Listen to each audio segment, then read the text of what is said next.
अस्सलाम वालेकुम। तो जैसा आप मुझे जानते हैं कि पिछली बार भी हमारे लेक्चर हुआ था, मेरा नाम डॉक्टर खुर्शीद अहमद है। तो I am working in SKUAST Kashmir as assistant professor in plant pathology. तो जो आज का जो हमारा लेक्चर है ये अगेन अबाउट सक्सेस स्टोरी जो हमारी है, जो टेक्नोलॉजी हमने एक बनाई थी, नोवल टेक्नोलॉजी। तो उसी जर्नी के बारे में हम थोड़ा सा डिस्कस करेंगे और इसमें क्या मराहल थे, हमने ऐसा क्यों किया। तो ये थोड़ा डिफरेंट होने वाला है क्योंकि इसमें हमने थोड़ा इनोवेशन ऐड किया है बायो कंट्रोल टेक्नोलॉजी में। तो ये तो आपको पता है,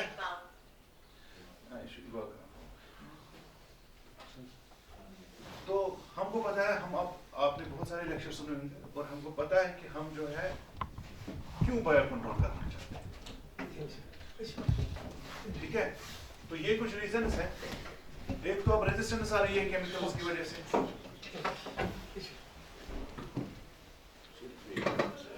ठीक है। अच्छा, ये तो आपने डिस्कस किया होगा पिछले लेक्चर में। हो रहा है, किसी ने ऑब्जर्व किया है रेजिस्टेंस को? किसी ने किया ऑब्जर्व रेजिस्टेंस को? हाँ। तो जब हम फार्मर को देते थे, मिसाल के तौर पर जब when I was a UG student, तो उस वक्त हमको बोला गया था विल्ट जो है, चिली का जो विल्ट है, तो वो कंट्रोल होता है कार्बन डीजल से, ठीक है। तो रिकमेंडेशन 1 ml पर लीटर। जमींदार बोलता था ऐसे लगे 3 ml पर लीटर थे, ऐसे शुरू में कंट्रोल करता है। मैं आज से 12 साल पहले की बात कर रहा हूँ। तो this resistance is a problem now. खास तौर पर जो सिस्टेमिक फंगिसाइड्स है उनमें ज्यादा रेजिस्टेंस आती है, ठीक है। मैनकोजेब को कम रेजिस्टेंस आई है, लेकिन जो सिस्टेमिक फंगिसाइड्स है उनमें ज्यादा रेजिस्टेंस है। सॉइल बॉर्न फंगी में ये प्रॉब्लम ज्यादा ही तेज है रेजिस्टेंस आने का। तो मैं इसके बारे में बात नहीं करूंगा, आपने पढ़ा है। अब रेजिस्टेंस क्या होता है ये तो पता है ना, कि जब हाँ कोई केमिकल किसी चीज के खिलाफ यूज होता है तो कुछ सालों के बाद वो केमिकल उस पे काम, दिस इज कॉल्ड रेजिस्टेंस। तो इसका अलग सा मैकेनिज्म है। मैकेनिज्म आपको पता है कैसे है? थोड़ा मैं बताता हूँ मैकेनिज्म कैसे होता है रेजिस्टेंस। मैं आपको लेमन्स लैंग्वेज में समझाने की कोशिश करता हूँ। फॉर एग्जाम्पल, एक पैथोजन है, एक डिजीज कॉजिंग फंजाई है, जैसे विल्ट है, फ्यूजेरियम है, ठीक है। फ्यूजेरियम जब एक फील्ड में होता है तो वहाँ फ्यूजेरियम खाली नहीं होता है, वहाँ फ्यूजेरियम की पॉपुलेशन होती है। जिस तरह हम यहाँ एक ही स्पीशीज है, ठीक है, होमो सेपियंस। लेकिन अगर हम में भी आप देखेंगे तो हमारा जो कैरेक्टर है वो डिफर हो रहा है। हमारी नाक एक से नहीं मिलती है तो सर हम इंसान ही सब, और हमारी जो एबिलिटी है ना टू फाइट विद, हमारे जो ट्रेट्स हैं, हमारे जो कैरेक्टर्स है वो भी वैरी करते हैं, ठीक है। इसी तरह वो हम एक पॉपुलेशन होती है, ऐसा होता है जिसको जहर से असर नहीं होता है, ठीक है। बज़ाहिर हमको कंट्रोल अच्छा मिलता है इससे, लेकिन जो वो मरता है ना, मतलब जो वो बचता है इस केमिकल के डोज की वजह से, वो अब किसी कोने में पड़ा है और उसकी पॉपुलेशन ज्यादा, वो इसलिए बचा है क्योंकि उसके पास वो ट्रेट था, वो जेनेटिक ट्रेट था कि उसकी बॉडी ने, उसके जो सिस्टम ने उस केमिकल को डिग्रेड किया या उसको असरअंदाज होने से रोका। अब वो जो ट्रेट है वो उसके प्रोजेनी में ट्रांसफर हो जाएगा। अब सारे तो मर गए पॉपुलेशन, लेकिन वो वाला जो इंडिविजुअल है पॉपुलेशन का, वो अपनी आबादी बढ़ाएगा। अब जो नई आबादी आपके पास आ गई है ये सब रेजिस्टेंट है। क्यों? क्योंकि इनका पेरेंट वो समझ में आ रहा है। तो 1-2 साल पहले एक नई पॉपुलेशन आती है, क्योंकि हमने उसको प्रेशर डाला था, वो इसी आग से निकला हुआ है, और उसकी सारी प्रोजेनी जो वो रेजिस्टेंट हो। तो हम देखते हैं कुछ सालों के बाद एक नई जनरेशन हमारे पास आती है, इसको बोलते हैं सिलेक्शन प्रेशर। क्या सिलेक्ट किया ना, ने हमने जब केमिकल डाला तो पॉपुलेशन ने अपने आप को सिलेक्ट किया, एक इंडिविजुअल को सिलेक्ट किया, बाकी सारे मर गए, और उसकी जो प्रोजेनी है वो अब केमिकल से नहीं। बहुत सारे कॉम्प्लेक्स मैकेनिज्म है, लेकिन ये एक सिंपल मैकेनिज्म है जिससे आपको रेजिस्टेंस समझना चाहिए। तो इसीलिए केमिकल्स की वजह से अब हमको ऐसा मैकेनिज्म चाहिए जो एक जगह अटैक ना करे, ठीक है, जो बहुत सारी जगहों पर अटैक करे। किसको? पैथोजन को। क्योंकि जब ऐसा मैकेनिज्म होता है जो पैथोजन को बहुत सारी जगहों पर अटैक करता है, उसके खिलाफ रेजिस्टेंस लाना मुश्किल होता है, ठीक है। इसीलिए हम एंटीबायोटिक देखते हैं आजकल। पहले हम देखते थे खाली एमॉक्सिलिन, आजकल क्या होता है इसमें? एमॉक्सिलिन एंड पोटेशियम क्लोराइड। क्यों? क्योंकि अगर एमॉक्सिलिन से बच गया पोटेशियम क्लोराइड से, हाँ इसको कॉकटेल बोलते हैं, कॉकटेल, ठीक है। तो इसीलिए फंगिसाइड में अब कार्बनिज्म अकेले नहीं आता है, कार्बनिज्म प्लस ये एक मैकेनिज्म है, ये कंपनीज को पता है अब हमारा कार्बनिज्म जो है उसमें रेजिस्टेंस आएगी, तो मैनकोजेब डालने से वो थोड़ा, क्योंकि अगर कार्बन में कोई बचा तो मैनकोजेब से वो तो, लेकिन ये स्ट्रेटेजी ज्यादा देर काम नहीं करती, एक दिन ये भी ब्रेक होता है। तो ये रेजिस्टेंस का मसला है हमारा, जिसकी वजह से हमको बायो कंट्रोल की तरफ जाना पड़ता है। इफेक्ट इसका लॉन्ग लास्टिंग नहीं होता है। किसका? केमिकल की बात कर रहा हूँ मैं, बोल रहा हूँ हमको प्रॉब्लम क्या है, हम क्यों जाना चाहते हैं बायो कंट्रोल की तरफ। रेजिस्टेंस के बाद दूसरा है लॉन्ग लास्टिंग इसका। जब हम फंगिसाइड लगाते हैं तो कब तक उसकी कब तक इफेक्टिव रहता है? कसम दो दहन या बहन दोहन सॉइल में से खुद काम रोजाना, तो रिपीटेड एप्लीकेशंस का फिर एप्लास्टिक छापन बार-बार 15 दिन बाद या 12 दिन बाद रिपीटेड स्प्रे। तो चूंकि केमिकल लॉन्ग लास्टिंग ऐसा क्यों होता है? क्योंकि जब वो एनवायरनमेंट में आ जाता है तो एनवायरनमेंट की वजह से वो डिग्रेड हो जाता है, या उसको मेटाबोलाइज करते हैं जो माइक्रोब्स, उसको डिग्रेड करते हैं, उसका वो केमिकल नेचर बदल देते हैं। तो तीसरा मसला है टॉक्सिक टू हेल्पफुल माइक्रोफ्लोरा होता है ना, इससे हमारा हेल्पफुल माइक्रोफ्लोरा भी मरता है। ट्राइकोडर्मा मर सकता है कार्बनिज्म से? हाँ, दोनों फंजे हैं, ठीक है, दोनों फंजे हैं। तो अगर हम केमिकल डालते हैं तो हमारे ट्राइकोडर्मा की पॉपुलेशन को भी साथ में खत्म करता है, तो उसकी वजह से हमारा जो सॉइल का माइक्रोफ्लोरा है वो खत्म हो जाता है, जो बेनिफिशियल माइक्रोफ्लोरा है। सॉइल में बेनिफिशियल माइक्रोफ्लोरास होते हैं, एक तो ये होता है जो शिकारी होते हैं, शिकारी माइक्रोब, जैसे ट्राइकोडर्मा है आपका, पेनिसिलियम है। दूसरा जो फास्फोरस सॉल्युबलाइज करते हैं, है ना, जैसे वैम होता है या दूसरे फंजे होते हैं। तीसरा जो नाइट्रोजन फिक्सेशन करते हैं, है ना, ये केमिकल्स जो है वो माइक्रोब्स जो हमको चाहिए, हमको नहीं चाहिए तो वो है डिजीज कॉज करने वाला फ्यूजेरियम, या डिजीज कॉज करने वाला राइजोप्टोनिया, या डिजीज कॉज करने वाला ना जैसे ये पीथियम, लेकिन उससे मर जाता है वो वाले माइक्रोब भी जो हमको चाहिए। तो ये सॉइल को, इसको बोलते हैं जो बेनिफिशियल माइक्रोब्स को, उसको ये हार्म करता है। केमिकल का ये भी मसला है। तो जो रूट जोन में रहते हैं जैसे न्यूट्रन सॉल्युबलाइजर माइक्रो ऑर्गेनिज्म्स, उनको ये करता है, क्योंकि न्यूट्रंस मैक्सिमम जो है वो अवेलेबल तभी होता है जब माइक्रोब्स उनको डिग्रेड करते हैं। नाइट्रोजन, अच्छा, या फास्फोरस, जैसे फास्फोरस सॉल्युबलाइजर, पोटेशियम सॉल्युबलाइजर, है ना। तो ये माइक्रोब जो है न्यूट्रन रिसाइक्लिंग में, न्यूट्रन डाइजेशन में मदद करते हैं। जब हमारी सॉइल में माइक्रोब फ्लोरा नहीं होगा तो हमारी सॉइल खुद ही बंजर हो जाती है, क्योंकि वहां पर सॉइल में तो होती है खाद, लेकिन प्लांट में वो नहीं जाती, क्योंकि माइक्रोब उसमें नहीं होते। तो toxic to environment and human health, अच्छा, जैसे आजकल कैंसर्स क्यों फैल रहे हैं, ठीक है, आप देखो जब मेडिकल रिपोर्ट्स देखो कितने कैंसर्स फैल रहे हैं, तो ये उसी की वजह से है, क्योंकि हमारे खाने में रेसिड्यू आ रहा है, किसका? केमिकल, लाइन केमिकल्स का रेसिड्यू आ रहा है, तो उससे कैंसर्स भी बढ़ रहे हैं। ह्यूमन हेल्थ में दूसरी भी प्रॉब्लम्स हो रही है, ठीक है, जैसे इनफर्टिलिटी, थायराइडिज्म, थायराइड्स की जो प्रॉब्लम्स होती है। तो there are reports coming from everywhere कि ये सारी जो हेल्थ प्रॉब्लम्स है ये हमारे खाने में जो केमिकल का रेसिड्यू है उसकी वजह से भी बहुत प्रॉब्लम है।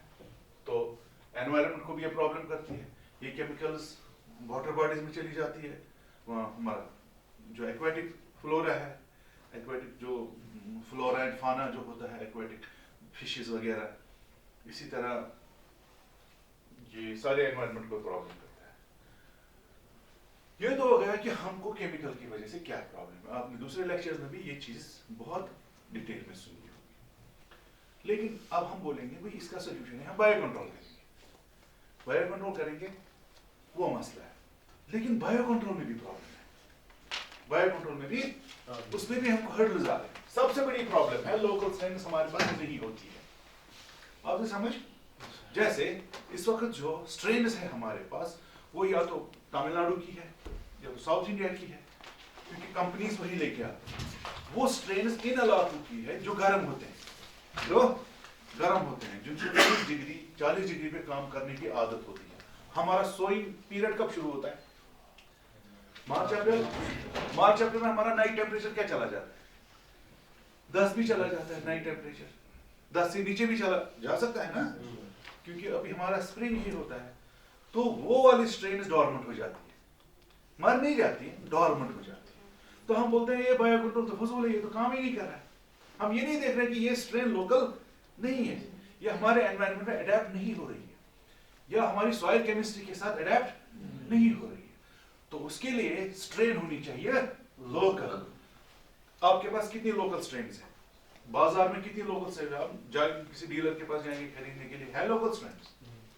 आप में से कोई खास तौर पर ऑर्डर देता है किसी केवीके को या किसी हमारे स्टेशन को, वो अलग बात है, लेकिन आम फार्मर को अवेलेबल है लोकल स्ट्रेन? सबसे मसला है लोकल स्ट्रेन अवेलेबल नहीं है। दूसरा है फ्रेश प्रोडक्ट भी अवेलेबल नहीं होता है। बायो कंट्रोल जो है, जब हम इसको फॉर्मुलेट करते हैं, या तो पाउडर बनाएंगे या तो लिक्विड बनाएंगे, इसमें शेल्फ लाइफ का मसला होता है। ठीक है, 4 महीने इसकी शेल्फ लाइफ होती है जो असल में रेकमेंडेड है, या हम उसको एक्सटेंड कर सकते हैं 1 साल तक। लेकिन अगर ये बहुत दूर से आ रही है, फिर ये एक जगह जमा हो रही है, एक गोडाउन में C&F में जमा हो रही है, उसके बाद मेन डीलर के पास, डिस्ट्रीब्यूटर के पास, तो पहुंचते पहुंचते इसकी जो शेल्फ लाइफ जो है वो कम हो जाती है, इनइफेक्टिव हो जाती है। इसमें शेल्फ लाइफ का भी इशू है, ये भी इसमें एक प्रॉब्लम है। ये इसमें सबसे बड़ी प्रॉब्लम है। इनिशियली स्लो ग्रोइंग, इनिशियली जब डिजीज आती है ना बहुत तेज आती है। केमिकल की तरफ लोग क्यों जाते हैं? क्योंकि केमिकल फास्ट काम करते हैं। बायो कंट्रोल फास्ट काम नहीं करता, क्योंकि उसको जब हम सॉइल में यहां से अप्लाई करेंगे तो उसको एस्टैब्लिश होने में टाइम लगता है। ये एक बहुत बड़ा फैक्ट है जिसकी वजह से कहते हैं भाई बायो कंट्रोल, अब इसका तरीका क्या है, तो बायो कंट्रोल को पहले ही अप्लाई करो। अब जब डिजीज नहीं, जब हम एक्सपेक्ट करते हैं कि इस फील्ड में डिजीज आएगी, या तो बायो कंट्रोल को पहले ही करो, ठीक है, या कोई और तरीका ढूंढना होगा जो इसमें हमने ढूंढा है। ठीक है, ये भी एक मसला है ना बायो कंट्रोल का, और वो कभी कभी कॉस्टली भी होती है। ठीक है, कॉस्टली। अब हमारे पास ये 2 प्रॉब्लम्स है, केमिकल से ये प्रॉब्लम्स है, बायो कंट्रोल की ये प्रॉब्लम्स है। क्या हम दोनों प्रॉब्लम्स को एक साथ सॉल्व कर सकते हैं? ये हमारा प्रॉब्लम स्टेटमेंट था जिसको हमको हल करना था, और 5 साल लगे इस मसले को हल करने में। एक नोबल इंटरवेंशन हमको करना पड़ा, 5 साल की मेहनत और लगभग 5 स्टूडेंट्स की थीसिस। ठीक है, तो हमने इस मसले को बहुत हद तक हल किया है, तो जिसमें हमको बहुत सारी मेहनत भी करनी पड़ी और हमको अपना दिमाग भी लड़ाना पड़ा, एक नोबल तरीके ढूंढने पड़े। तो वो हम इसमें डिस्कस करेंगे, और मसला था हमारा कि हम ये दोनों प्रॉब्लम सॉल्व करें। ठीक है,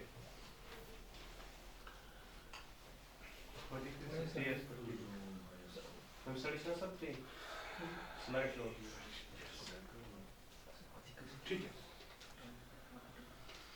तो हमने एक तो ये प्रॉब्लम सॉल्व की इसमें, और हमने एक और इसके साथ प्रॉब्लम सॉल्व की। क्या ऐसा कोई ट्राइकोडर्मा या ऐसा कोई बायोएजेंट पॉसिबल है जो एक तो इफेक्टिव भी है, जो एक तो एंटागोनिस्टिकली इफेक्टिव भी है, दूसरा वो केमिकल के साथ, केमिकल से ना मरे। मैंने बोला ना बायोएजेंट भी अगर फंगल बायोएजेंट की बात करेंगे, ये भी फंजाई ही होता है, फंगिसाइड डालेंगे तो ये भी मरेगा। क्या उसको हम फंगिसाइड्स के साथ मिला के डाल सकते हैं? ठीक है, अगर उसको फंगिसाइड के साथ मिला के डाल सकते हैं तो उससे क्या होगा? यानी पहली बार जब हम उसको डालेंगे तो केमिकल को साथ में डालेंगे। फास्ट कौन काम करेगा? केमिकल। जब तक केमिकल काम करेगा, जब केमिकल का असर खत्म होगा, उस टाइम तक कौन अपनी जगह पकड़ेगा? Bio control. तो ये एक स्ट्रेटेजी है ना, ऐसा हो सकता है। तो ऐसा होने के लिए हमको क्या चाहिए? हमको चाहिए इफेक्टिव बायो कंट्रोल जो बीमारी को खत्म करे, ठीक है, लेकिन वो केमिकल से ना मरे, जो केमिकल से ना मरे, ठीक, कंपैटिबल, ताकि दोनों को एक साथ डाले। क्या होगा? पहले केमिकल काम करेगा, बायो कंट्रोल तब तक अपनी जगह पकड़ेगा 10-15 दिन में। एक बार बायो कंट्रोल ने जगह पकड़ी, फिर वो केमिकल जाने की जरूरत नहीं है। अब इसमें क्या चैलेंज था? एक चैलेंज था कि भाई इफेक्टिव वाला एंटागोनिस्ट, कोई ग्रीन मोल्ड इफेक्टिव वाला जो केमिकल से ना। अब फिलहाल चैलेंज क्या है? एक तो इफेक्टिव होना चाहिए और केमिकल से भी। तो हमने नेचर से सवाल किया, क्या नेचर में ऐसी चीजें हैं? क्या नेचर में ये पॉसिबल है? तो हमने पहले सवाल किया। तो ये सवाल हमने कैसे किया नेचर से? तो हमने क्या किया, हमने जो आम केमिकल सॉइल में यूज हो रहे हैं, क्या हो रहा है? सॉइल में कौन कौन सा केमिकल यूज होता है? कार्बनिज्म, मैनकोजेब, क्योंकि मैनकोजेब ब्रॉड स्पेक्ट्रम है। मेटल एक्सेल ज्यादा नहीं होता है, तो वो लोअर फंजी के लिए होता है, लेकिन मैनकोजेब जो है वो दोनों को करता है, higher fungi and lower fungi. और कॉपर ऑक्सीक्लोराइड, कॉपर ऑक्सीक्लोराइड हमने क्यों किया? क्योंकि कॉपर ऑक्सीक्लोराइड ऐसा केमिकल है जो ब्रॉड स्पेक्ट्रम है और ये ऑर्गेनिक फार्मिंग में अप्रूव्ड है। तो हम तो पहले हमने एक स्टूडेंट के साथ जब हमने काम किया तो हमने देखा कि हम देखेंगे ऐसा हमको मिलेगा। अब ये कैसे ढूंढेंगे, ये कैसे ढूंढेंगे? इसके लिए हमने एक स्ट्रेटेजी निकाली, एक हमने नया नॉवल तरीका ढूंढा। ठीक है, हमने क्या किया, हमने कश्मीर में जंगलों में, आम जमीन पे, cultivated soil and uncultivated soil में हमने जाके वहां पर जैसे कार्बनिज्म जो डोज हम यूज करते हैं वही कार्बन हमने पैचेस पे डाला। किस पे? पैचेस पे डाला, जंगल में, सारी जगह कश्मीर के एनवायरनमेंट में। 24 घंटों के बाद हमने उस सॉइल से सॉइल सैंपल उठाया। अब इस सॉइल सैंपल में क्या हुआ होगा? जो कार्बनिज्म से मरने वाले जो माइक्रोब्स है वो मर गए होंगे। तो हमने देखा क्या हम इसमें बचा है कुछ, इसमें क्या कुछ बचा है? कौन सा बचा है? क्या कोई ट्राइकोडर्मा या कोई ग्रीन मोल्ड बचा है जो इसमें एंडोगेनिज्म में यूज कर सकते हैं? तो हमने एक खास टेक्निक से, एक यूजिंग स्पेसिफिक मीडिया, कोई माइक्रोबायोलॉजिस्ट है यहाँ पर, ट्राइकोडर्मा स्पेसिफिक मीडिया पे उसको डाला, सीरियल डाइल्यूशन करके हमने उससे निकाले क्या? बायोगन्स। काम हो गए थे लेकिन निकले हमने निकाले। अब हमने सारी जगहों पर जमा किए 500, कितने? 500, कितने? 500। ये पहले निकला क्या? अब ये 500 क्या है? रेजिस्टेंट है, रेजिस्टेंट। लेकिन हमको खाली रेजिस्टेंस मत चाहिए, हमको क्या चाहिए? इफेक्टिव। तो हमने 500 को टेस्ट किया कि इनमें इफेक्टिव वाले सबसे ज्यादा, क्योंकि अब 500 में हमारे पास बड़ा सिलेक्शन डेटाबेस था, बड़ा बेस था ना सिलेक्शन का। तो इन 500 से हमने पहले देखा, क्रॉस चेक किया कि क्या ये सच में इस केमिकल के रेजिस्टेंट। तो हमने पॉइजनर फूड टेक्निक यूज की, यानी फूड में हमने यही केमिकल डाला, फिर इनको इसमें ग्रो किया, देखा क्या ये सच में है कि नहीं। दो जो इसमें कमजोर थे उनको फिर हमने निकाला। तो फिर बाकी जितने भी रहे 450 स्ट्रेन्स, तो उनको हमने एंटागोनिज्म पे टेस्ट किया। लैब में हम एंटागोनिज्म टेस्ट करते हैं कि इनमें इफेक्टिव कौन है, इनमें इफेक्टिव कौन है। तो उसमें हम उसको माइक्रोब के साथ उसका वो करते हैं, ड्यूअल कल्चर। ठीक है, उस टाइम हमने जो अवेलेबल थे ना दूसरे कश्मीर में, उनको भी साथ में रखा टेस्ट में। हमको एक तो एंटागोनिज्म चाहिए और इनसे अच्छा चाहिए। कौन? जो आम ना, जो आप लोग खरीदते हो, हमारे स्टेशन से खरीदते हो या बाजार में खरीदते हो, हमको उनसे अच्छा चाहिए और उनसे अच्छा चाहिए। जो ये हमने पॉजिटिव कंट्रोल, हम पॉजिटिव कंट्रोल बोलते हैं। तो जब हमने ये टेस्ट किया, वहां से हमने 10 सिलेक्ट किए। अब ये 10 क्या है?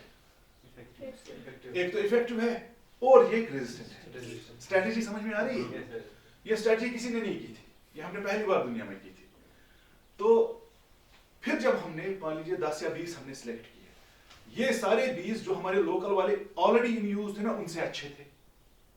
अब हमने इन 20 को, बाकी को हमने रिजेक्ट किया।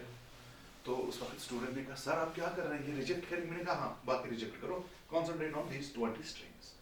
20 में अब हमने क्या किया, हमने 20 को दूसरे टेस्ट पे लगा दिया कि इनको फास्फोरस सॉल्युबलेशन टेस्ट पे लगाओ।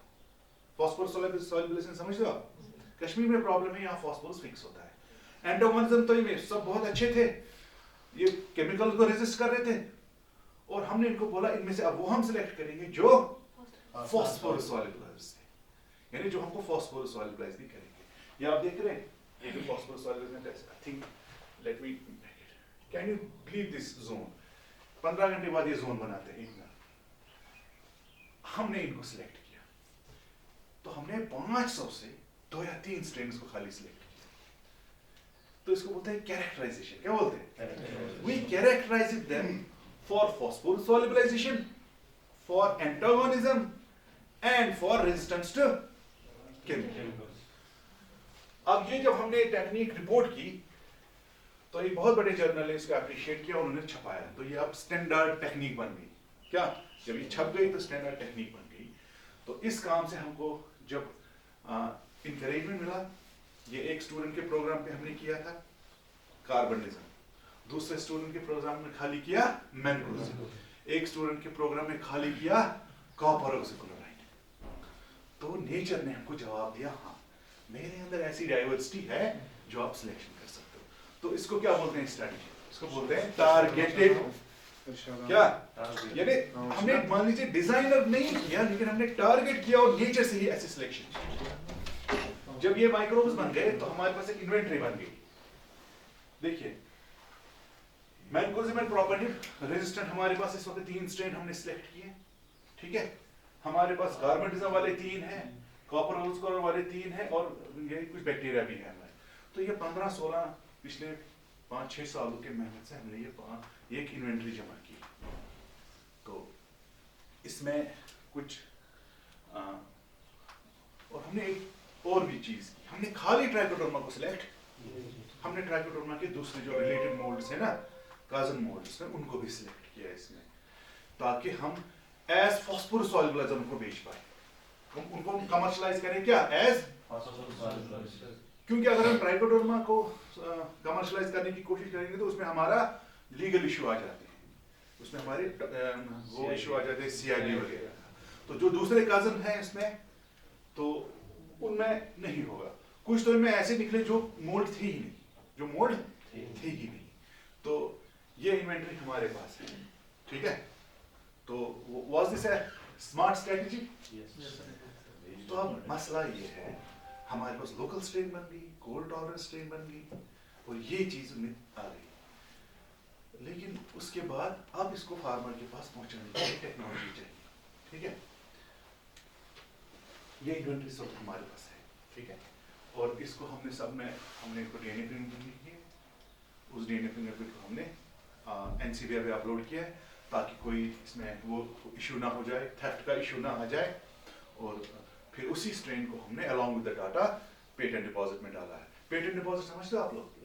हाँ, क्या होता है कि पेटेंट्स जो है माइक्रोब्स पेटेंट नहीं होते, ये नेचुरल एंटिटी है, कुदरत ने बनाया, इनको हम पेटेंट नहीं कर सकते। तो इनके लिए प्रोविजन है कि अगर आपने कोई नॉर्मल माइक्रोब ढूंढ के निकाला है नेचर से, और अगर उसको अपने लिए आप प्रिजर्व करना चाहते हो, अपने इंटरेस्ट बचाना चाहते हो, अपनी यूनिवर्सिटी के इंटरेस्ट बचाना चाहते हो, तो इनको पेटेंट डिपॉजिट में डाल सकते हैं। क्या पेटेंट डिपॉजिट होते हैं? मान लीजिए कल्चर कलेक्शंस, ठीक है।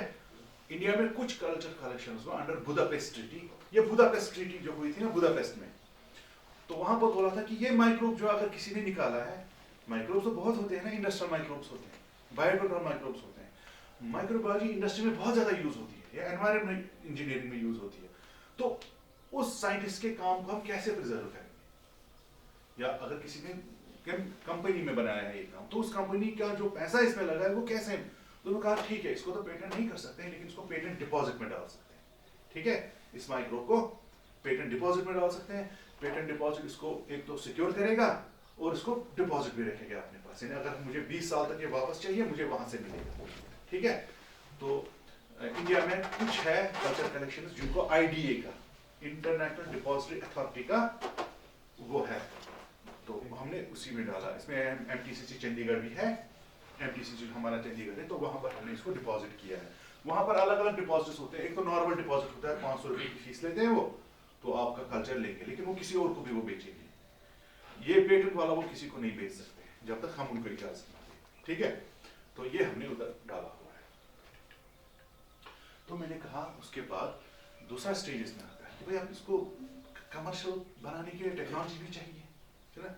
तो टेक्नोलॉजी में हमारा इंटरवेंशन करना है कि नहीं, करने की जरूरत थी, क्योंकि बायोप्रोडक्ट प्रोडक्शन जो टेक्नोलॉजी इस वक्त बनी है वो कश्मीर के लिए थोड़ा मुश्किल है, मुश्किल नहीं है मतलब उसमें अगर वो कश्मीर में इंडस्ट्री लगेगी तो उसको थोड़ी मशक्कत करनी पड़ेगी। जैसे बायोप्रोडक्ट जब हम फिर इंडस्ट्रियल स्केल में बनाते हैं तो उसको लैब में उगाना पड़ता है, उसकी लैब में उसकी कल्टीवेशन करनी पड़ती है लैब में, ठीक है। कैसे करेंगे? फर्मेंटर्स यूज करके। उगाने के लिए एक मीडिया चाहिए जिसमें हम उसको बनाएं, पहले मीडिया चाहिए ना, उसको खाना चाहिए ना, उसको कल्टीवेट करने के लिए एक तो मीडिया चाहिए, फिर इक्विपमेंट भी चाहिए, उसके बाद फॉर्मुलेशन भी बनानी है। लिक्विड बनाएंगे, पाउडर बनाएंगे, तो उसमें भी हमारा इंटरवेंशन जरूरी था। तो अगर वो वाला इंटरवेंशन देखेंगे तो ये पिछले 10 साल तक चाहिए, जो हमारा 10 साल का काम है इसमें, ठीक है। तो कुछ ऑलरेडी हमने इसमें बनाई थी, जैसे ये जो आप मीडिया देख रहे हैं ये ग्रांटेड पेटेंट है, ठीक है। तो आमतौर पर ट्राइकोडर्मा अगर हम लैब या कमर्शियल स्केल पे मास मल्टीप्लाई करें, मास प्रोडक्शन इसकी करें, तो कौन सा मीडिया यूज करते हैं? इधर आपने परसों किसका क्या पढ़ा, कौन कौन सा मीडिया यूज करते हैं? अभी पढ़ा FIM का।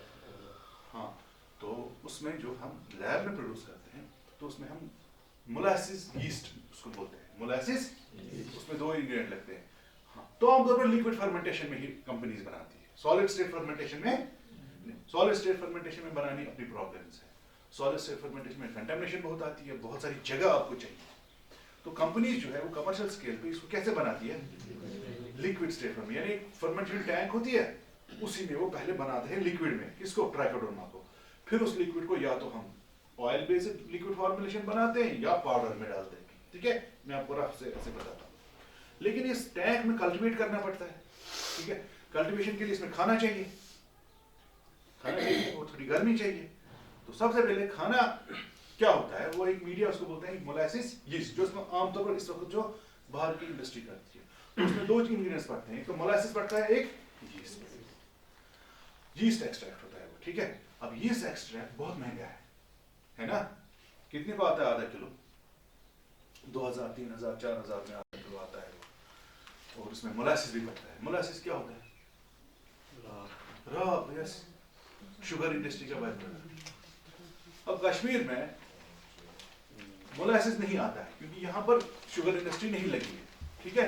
यहाँ मोलासिस बहुत महंगा आता है क्योंकि स्पेशली मंगवाना पड़ेगा।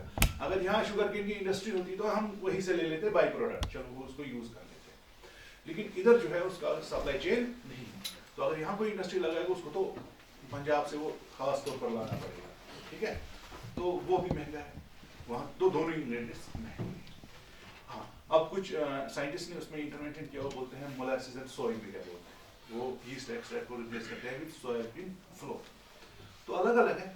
तो कोई बोलते हैं कि हम पोटैटो डेक्सट्रोज में करते हैं, तो ग्लोटिक वाला नहीं आया आज, उसको ये बातें अच्छी तरह समझ में आ जाए। तो हमने बोला नहीं, इसमें हम कुछ होना चाहिए अपना मीडिया, तो we started researching and we found this media, ठीक है। It's already patented.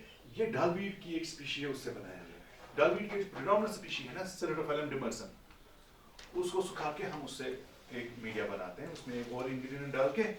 तो अगर मान लीजिए जो कन्वेंशनल मीडिया मोलासिस यीस्ट वगैरह, उसको 1 लीटर में अगर 10 रुपए खर्चा आता है, इसमें 1 रुपए खर्चा आता है, ठीक है। और हमारे पास डलवीट बहुत है, तो इसको हमने पेटेंट किया है। दूसरा मसला था कि फर्मेंटेशन इक्विपमेंट का। आमतौर पर इस काम में वही जाएगा जो पढ़ा लिखा होगा, ठीक है। जो जैसे कोई बायोटेक्नोलॉजी है या पैथोलॉजी वाला है या माइक्रोबायोलॉजी वाला है या आप जैसा कोई आएगा, तो उसके लिए जो फर्मेंटर इक्विपमेंट है वो बहुत महंगा मिलता है। जो स्मॉल स्केल हमारे इंटरपेंट बनेंगे, उसमें जो फर्मेंटर की जो कॉस्ट है 200 लीटर या 100 लीटर, उसको वो जाएगा 12 लाख 10 लाख, ठीक है, 8 लाख, वो बहुत महंगा मिलता है।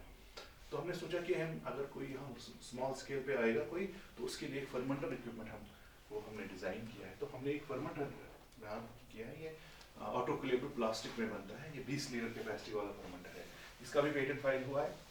तो ये इसको हमने रखा है नाम low cost fermenter. This is semi automatic fermenter, क्या इसमें कंट्रोलर लगा है, तो इसमें कुछ फंक्शंस ऐसे हैं जो उस फर्मेंटर में भी नहीं है। तो ये एक यूनिट लगभग 30,000 में तैयार होता है, 20 लीटर का फर्मेंटर, क्या 20 लीटर, यानी अगर कोई 10 फर्मेंटर ऐसे लगाए तो उनको कितना लीटर का ब्रॉथ मिलेगा? अगर ना 5 ऐसे ही लगाए वो 100 लीटर का मिलेगा, तो 100 लीटर का ब्रॉथ उनको 15 दिन में मिल जाएगा, 10-15 दिन में उनको 100 लीटर का ब्रॉथ मिल जाएगा। अगर वे बैटरी ऑफ फर्मेंटर लगाएंगे, ये यहाँ से वहां तक 5 फर्मेंटर आप लगा सकते हो इतनी सी जगह पे। तो इनमें सेल्फ हीटिंग है, सेल्फ इंक्यूबेशन है, ऑटोक्लेव, लेकिन इसको ऑटोक्लेव में लगाना पड़ेगा। बाकी इसमें रियल टाइम मॉनिटरिंग होती है कि आपका माइक्रोबियल मास बढ़ रहा है कि कम हो रहा है। इसमें ऑक्सीजन जाने की फैसिलिटी है, फिल्टर्ड हवा निकलने की फैसिलिटी है, इनॉकुलेशन की एक नई टेक्निक है इसमें की इनॉकुलेशन। तो इसमें जो लेकिन प्योरिटी ऑफ प्रोडक्ट वो उन फर्मेंटर से अच्छा है। किन फर्मेंटर से?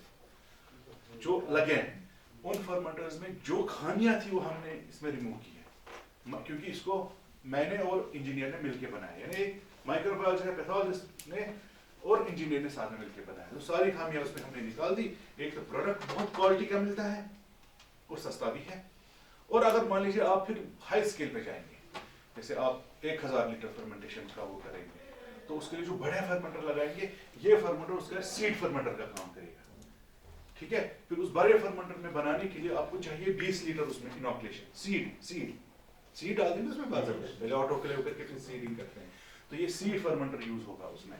या अगर छोटे कोई एंटरप्रेन्योर है उसके लिए यही 4-5 काफी है। तो अब हमारे पास मीडिया भी अपना और फर्मेंटेशन इक्विपमेंट भी अपना। फिर हम जाएंगे फॉर्मुलेशन। मैंने बोला फॉर्मुलेशन 2 तरीके की होती है, क्या क्या? Liquid, powder. लिक्विड फॉर्मुलेशन में वही हम ऑयल यूज करते हैं, ठीक है, ऑयल यूज करते हैं, ट्यूमिन यूज करते हैं, एक एमल्सिफायर होता है ट्यूमिन एमल्सिफिकेशन का काम करता है, ऑयल यूज करते हैं और ग्लिसरॉल वगैरह यूज करते हैं, वो बहुत महंगा हो जाता है, ठीक है। पाउडर फॉर्मुलेशन जो है वो उससे सस्ती होती है, इसीलिए अगर आप देखेंगे ये जो प्रोडक्ट्स है ये पाउडर भी आते हैं और लिक्विड भी आते हैं। पाउडर लेकिन आपको सस्ता होता है, लेकिन पाउडर किसमें पाउडर होता है? जैसे हमारा मैनकोजिब या दूसरे केमिकल्स, ये किस कैरियर में होते हैं? मुल्तान मिर्च ना है ना, क्लेज होते हैं, या तो टैल्कम पाउडर होता है। टैल्कम पाउडर क्या है? टैल्क, ये भी तो मिनरल ही है ना। अब ना तो यहाँ टैल्क मिलता है, ना तो यहाँ मुल्तानी मिट्टी मिलती है ना, यहाँ पर ऐसे कुछ भी नहीं मिलता है। तो हमको इसलिए भी देखना पड़ा कि अगर यहाँ का लोकल मैन्युफैक्चरर बनेगा, उसको तो एक तो मीडिया चाहिए, इक्विपमेंट भी चाहिए, मेन इक्विपमेंट यही है एक उस सेटअप में, और उसको कैरियर मटेरियल का भी मसला होता है, ठीक है। तो फिर बात वही आ गई, तो उसको फिर मान लीजिए एक ट्रक लाना पड़ेगा राजस्थान से टैल्कम पाउडर, है ना। तो वी स्टार्टेड एक्सप्लोरिंग कि हम कोई लोकल कैरियर यूज कर सकते हैं, ठीक है। तो मिलते मिलते हमको लगा यहाँ लिग्नाइट भी निकलता है कश्मीर में, लिग्नाइट निकलता है, लेकिन वहाँ नीचे माल निकलता है, वो बॉर्डर इलाका है, वहाँ कोई एक्सट्रैक्शन नहीं करता है, वहाँ नेचुरली क्योलनाइट रिजर्व्स है, लेकिन एक्सट्रैक्शन कोई नहीं करता, और उधर जाना भी थोड़ा मुश्किल है क्योंकि बॉर्डर इलाका है, ठीक है। एक्सट्रैक्शन जब कोई नहीं करता तो सप्लाई चेन है ही नहीं, और वो तो हमारी ऑप्शन खत्म हो गई, ठीक है। तो एक तो वहाँ एक्सट्रैक्शन करना है, फिर उसको प्रोसेसिंग करनी है, उसको पाउडर बनाना है, तो वो ऑप्शन फिलहाल हमारे पास नहीं। तो हमने सुना कि क्या और कोई ऑप्शन अवेलेबल है कश्मीर में, and we started digging and हमको मिला क्योलनाइट, ठीक है। लिग्नाइट अलग होता है, क्योलनाइट अलग होता है। क्योलनाइट क्या होता है? तो अशफाक बोसूम क्योलनाइट सुना है आप लोगों ने? क्या क्योलनाइट का कश्मीरी नाम दिया है, कोई लोग उसको सेपी मिर्च बोलते हैं, सफेद मिर्च। ये लिवान चीज ब्रोट गरन लिवान तम से पेंट करान से पेंट होता था गलन में, ठीक है। तो ऑलरेडी इस क्योलनाइट की जो है वो बायोकेमिकल प्रॉपर्टीज जो है वो बहुत ही फेवरेबल है प्लांट्स के लिए। अगर आप क्योलनाइट ऐसे स्प्रे करोगे ना प्लांट्स पे, तो क्योलनाइट आपका एंटी ट्रांसपेरेंट का काम करता है, बहुत सारे इलाकों में वो एंटी ट्रांसपेरेंट का काम, आपका जो पानी का 20 से 30% वो बच जाएगा। क्योलनाइट फ्रेंडली है एनवायरनमेंट को, ठीक है। हमारे पीर देते थे ना वो मिट्टी पिरामिड से, तो हमने देखा कि बहुत अच्छा ऑल्टरनेटिव है, कश्मीर में बहुत सारे रिजर्व्स हैं, तो we started working on that कि हम क्योलनाइट। तो क्योलनाइट में लेकिन एक केमिकल प्रॉब्लम थी क्योलनाइट को, क्योंकि जब हम इसमें ब्रॉथ बनाते हैं वो लिक्विड होता है, फिर उसको पाउडर में मिलाते हैं, जब हम उसको क्योलनाइट में मिलाते थे तो क्योलनाइट को वो क्लॉट्स बनते थे, और उसको फिर से पाउडर बनाना मुश्किल होता था। तो ये मुश्किलें आ गई। मुश्किलें तो बहुत सारी आती है, मैंने परसों के लेक्चर में बोला कि जब आप किसी जर्नी पे जाते हैं तो ये चीजें आती है, ठीक है, लेकिन उनको सॉल्व भी होता है। तो क्योलनाइट एक साइड से हमारा बहुत अच्छा ऑल्टरनेटिव था, दूसरे साइड में उसकी केमिकल की वो प्रॉब्लम थी, तो उसको भी हमको कुछ टाइम लगा सॉल्व करने में। तो इस वक्त जो हमारे पास ये मिक्सचर है, ये क्योलनाइट और वुड चारकोल का मिक्सचर है। क्या है? Would charcoal. वुड चारकोल जो है वो अच्छा कैरियर माना जाता है। आपने IRI में देखा है, इंडियन एग्रीकल्चर एसोसिएशन में, वो किसमें देते हैं फॉर्मुलेशन? वहां पर आप जो बायो फर्टिलाइजर या ट्राइकोडर्मा लेंगे वो देते हैं वुड चारकोल में। किसमें? क्योंकि वुड चारकोल में सीड ट्रीटमेंट अच्छा लगता है, लेकिन क्योलनाइट से उससे अच्छा सीड ट्रीटमेंट लगता है, ठीक है। कैसे? क्योंकि हम क्योलिनाइट को यूज करते थे तख्ती लिखने में भी, हमारे जो बड़े थे, आप लोग में कोई सीनियर है तो उसको पता होगा बचपन में उसने तख्ती लिखी होगी, वो मिट्टी यूज करता था, वही मिट्टी डालते थे पानी में, उससे तख्ती लिखते थे। क्यों? क्योलिनाइट चिपक जाता है, ठीक है। और यहाँ से चारकोल भी अच्छा ट्रीटमेंट है, और चारकोल जब हमने क्योलिनाइट में मिलाया तो क्योलिनाइट की केमिस्ट्री चेंज हो गई, अब उसको वो क्लॉड्स वापस में पाउडर बनती है। लेकिन इसमें क्या होता है कि जब आप ये फॉर्मुलेशन बनाएंगे ना, पाउडर फॉर्मुलेशन, आप उसको ड्राई नहीं कर सकते, ड्राई होगी तो हम उसको पीस सकते हैं वापस, केमिकल में ड्राई कर सकते हैं, ड्राई क्योंकि फॉर्मुलेशन में आपका मॉइस्चर होना चाहिए, तो जितना भी मॉइस्चर रहेगा उसमें वो क्योलिनाइट में वो क्लॉट्स बनते हैं वापस, तो उसको फिर वापस में पाउडर बनाना मुश्किल हो जाता था। तो ये प्रॉब्लम हमने सॉल्व की, हमने उसके साथ वुड चारकोल का, वही जो IRI वाली वुड चारकोल पाउडर यूज करते हैं वही हमने यूज किया। ये असल में ये बहसिन पाउडर, ये आम सिन लगाना, बहुत फाइन पाउडर से बनाते हैं, हमने उसको क्योलिनाइट से मिलाया तो हमारे पास एक नया कैरियर बन गया जो हमने इधर, तो उसके अंदर फिर हमने इसका शेल्फ लाइफ भी मेजर किया, शेल्फ लाइफ सारे कैरियर्स हैं अच्छा मिला, जो भी कैरियर्स हैं, जैसे उस वक्त जब हम ऐसे एक्सपेरिमेंट्स करते हैं तो हम उसमें कंट्रोल्स भी लगाते हैं कि हमने एक लगा दिया, टैल्क का भी एक लगा दिया उसमें, कि टैल्क में हम कंपेयर करेंगे किसमें ये ज्यादा देर तक जिंदा रहेगा। Kylinite proved to be very efficient carrier. This our mission. So now we have technology. एक तो स्ट्रेन अपनी है, उसमें हमने कैसे मेहनत की आपको पता चल गया, फिर उस स्ट्रेन को हम फॉर्मुलेट कैसे करेंगे, तो इस साइड में भी इस वक्त हमारे पास कॉस्ट में एक फुल पैकेज तैयार है, स्ट्रेन भी हमारी, टेक्नोलॉजी भी हमारी। अगर आप स्ट्रेन ही खाली यूज करेंगे तो टेक्नोलॉजी जरूरी नहीं है आप हमारी यूज करो, टेक्नोलॉजी आप, हाँ अगर आपके पास पैसा ज्यादा नहीं है तो you want to use this technology, वो भी अवेलेबल है। तो ये हमारे पिछले लगभग 5 से 10 साल का काम है जो इसमें है। तो इसका तो पेटेंट नहीं है, लेकिन इसका भी हमने पेटेंट फाइल किया है। मुझे लगता है this is all for today. तो बाकी ये बिजनेस वगैरह मॉडल्स है, तो एनी क्वेश्चंस? समझ में आए पूरा प्रोसेस?